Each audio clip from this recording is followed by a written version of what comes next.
அப்போ புஸ்தகத்தை திறந்து வச்சுட்டு தூங்கிடல இல்ல? படிச்சிட்டு தானே இருந்த. சரி சரி படி, நான் தூங்க போறேன். எனக்கு தூக்கம் வருது. குட் நைட் சுமித்ரா அக்கா. Okay good night.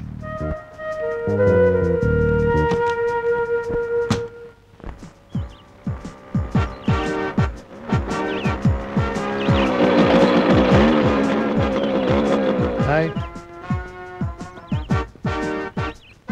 கிளாஸ்க்கு இன்னும் டைம் இருக்கு சுரேஷ், கொஞ்சம் உட்காந்து பேசிட்டு போலாம் வா. சரி.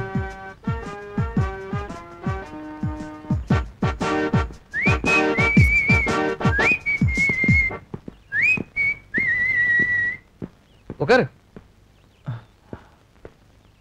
நீ தம் அடிக்க மாட்டல்ல? ஐயோ இல்ல.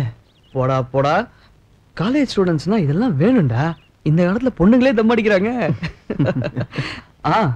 என் கசன் பிரதர் நேற்று சிங்கப்பூர்ல இருந்து வந்தான். நிறைய ஃபாரின் சிகரெட் கொண்டு வந்தான். நான் 2 பேக்கெட் அமுக்கிட்டேன். இந்தா உனப்படி. ஐயோ வேண்டாம், எனக்கு பழக்கம் இல்லை. அட இன்னிலேருந்து பழக்கப்படுத்திக்க. வேண்டாம், ரொம்ப டைம் ஆயிடுச்சு. நான் கிளாஸுக்கு போறேன். ஃபர்ஸ்ட் ஹவர் கிளாஸ்க்கு நான் வரல, நீ போ.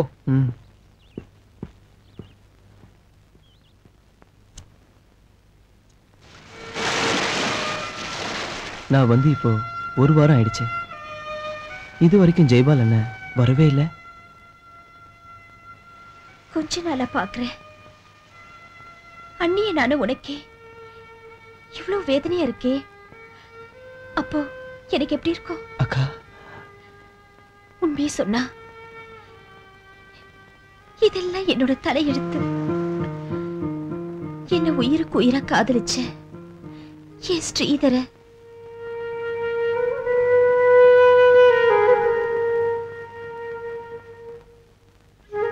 சுமித்ரா, இங்க பாருமா, உன் அப்பாவோட குணம் உனக்கு தெரியல. நாங்க எது செஞ்சாலும் அது உன் நன்மைக்காகத்தான். நீ அந்த ஸ்ரீதரை மறந்துடுமா. ஊரு பேரு ஜாதி மதம் எதுவும் தெரியாத ஒருத்தனுக்கு உன்னை எப்படி நாங்க கட்டி கொடுக்க முடியும்? உனக்கு கீழே 2 பேர் இருக்காங்க, அவங்கள பத்தி யோசனை பண்ணியா?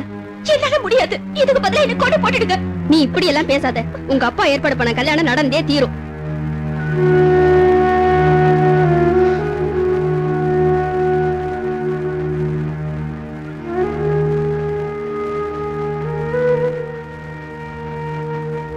சுமித்ராக்கா, சுமித்ராக்கா.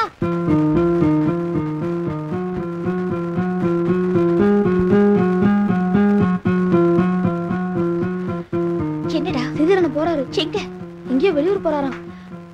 வேலை கிடைச்சாலும் திரும்பி வருவோன்னு போறாரு. உனக்கு கொடுக்க சொல்லி என்கிட்ட ஒரு லெட்டர் கொடுத்தாரு. அதை நான் எடுத்துட்டு வரும்போது அந்த ராமையா வாங்கி வச்சுக்கிட்டாரு. நான் போட்டா உங்க அப்பா பார்த்தா என் காலை ஒடிச்சிருவாரு. நான் போறேன்.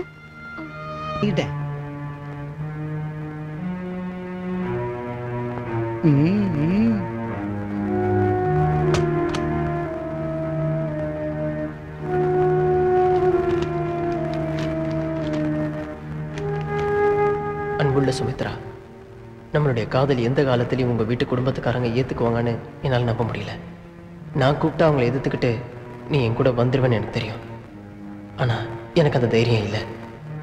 இந்த சூழ்நிலையில் உனக்கு ஒரு வாழ்க்கையை கொடுக்க முடியுமான்னு தோணலை. நேற்று உங்கள் அப்பா என்னை பார்த்தாரு. உனக்கு புதுசாக வந்திருக்கிற வரனை பற்றி என்கிட்ட சொன்னார். எல்லா வகையிலும் உனக்கு அதுதான் நல்லது. வேதனையாக இருந்தாலும் நாம் பிரியணும். நான் இந்த ஊரை விட்டே போகிறேன். உன்னை கடவுள் காப்பாற்றுவார். உன்னை என்றும் மறவாத ஸ்ரீதர்.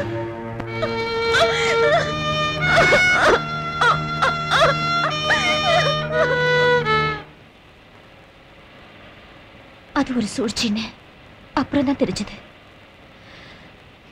பாம்பேல ஒரு வேலை கிடைச்சதுன்னோ, அந்த வேலையில சேர்ந்த பிறகு உடனே திரும்பி வருவேன்னோ எனக்காக காத்துட்டு இருந்ததா என் ஸ்ரீதர் உன்கிட்ட கொடுத்த லெட்டர்ல எழுதியிருந்தாரு. ஆனா அதுக்கு பதிலா என்னோட மாமா ராமு ஐயா கையால எழுதின பொய்யான லெட்டர் தான் எனக்கு கிடைச்சது. பாவம் என் ஸ்ரீதர். ஆசையோடு ஓடி வந்து பார்த்தப்ப நான் இன்னொருத்தருக்கு மனைவி ஆயிட்டேன். நான் பாவிட சுரேஷ், உண்மையிலே பாவி. ஒருவேளை நீங்க கொஞ்சம் பொறுமையா இருந்திருந்தா. கரெக்ட் சுரேஷ். பட் அந்த சூழ்நிலையில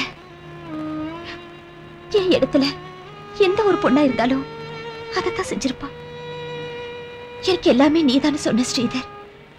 பயந்து போய் ஒரு கோழியை போல ஊரை விட்டு ஓடினப்ப அந்த எண்ணம் தான் அன்னைக்கு எனக்குள்ள தோணுச்சு. வேற வழியும் தெரியல. எனக்குள்ள ஒரு வைராக்கியம். இனிமேலும் ஏமாறக்கூடாதுங்கிறது தான். அப்படியே ஒண்ணு செஞ்சிருக்கலாம், தற்கொலை பண்ணிக்கிறது. அதையும் நான் செய்யல. அது என் தவறுதான். அதுக்கு எனக்கு தைரியம் வரல.